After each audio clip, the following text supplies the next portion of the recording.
Welcome again to Vintage Engine Machine Works in Coeur d'Alene, Idaho. My name is Mike Mahler. I'm the owner and operator of this establishment. What we've got here is we've got a 1935 Van Norman 101 piston grinder. There's not a whole lot of these things left around in the entire country from what I'm understanding, but what we're going to do here today is we're going to take this piston, which is out of a 1946 Continental racing engine. The block that this came out of was a 60,000th block. And the block it's going into will be bored to 30,000. So we had some issues with trying to find the right piston and still stay cost effective with them. So what we're doing is we're going to go ahead and we're going to take this thing and we're going to do a rough cut on it and actually machine it down to about 10 thousandths to finished size, and then it'll be put over on a grind.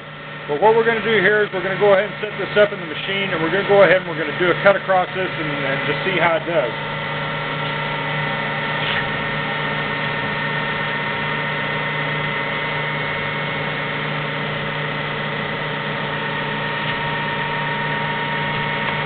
Okay, one of the first things we do is we put a little dab of grease here on the top of the piston because it's got a center in there and that's got to fit in place.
See if we can't get this up in here where you can see this just a little bit better.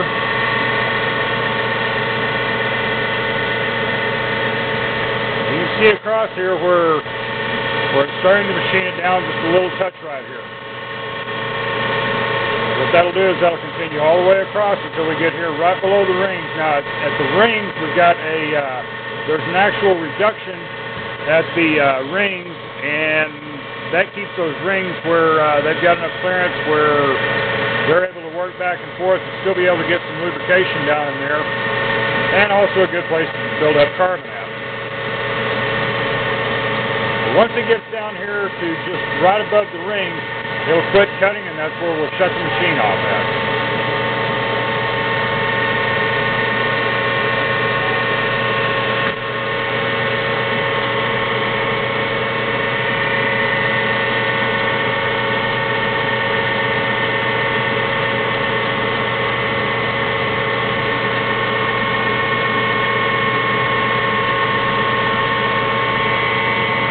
Okay, so right there it's already finished out and gone all the way across. And you can see right here, this whole section here has already been touched. And since modern pistons now have, modern pistons I say, for years pistons have been done with a little bit of a cam grind. So the area where it's actually coming in contact with the cylinder has about 1,500 to 3,000 worth of clearance on it. Off to the side right here, we've got about, I think it's about 15,000 worth of reduction here. What that does is that allows that piston through heat expansion to be able to expand out a little bit to give it a little bit more clearance so you're not actually getting real tight in the bore. Original pistons, what they had was they had a full round grind on them. That's been pretty much gone away from except for some of the older antique stuff that has not actually been into yet. But anyway, that's kind of a quick rundown. We'll back up here where we can kind of get a little bit better look at this machine. And there you go. If you look right here where my finger is, this right here is the back and forth travel which moves the table back and forth. This knob right, or this handle right here, is what feeds the piston in and out towards the grinding wheel. And we've got a tailstock up here. We've got a driving stock over here. And right behind the stone, you really can't see it, but there's a grinding wheel back in there. So this is, like I said, it's kind of a machine of a different nature. You're not going to see too many of these things around. As far as I know, there's probably about maybe 5 of these left in the entire country, and one of them is sitting right here.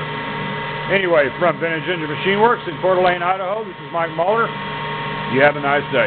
Bye-bye.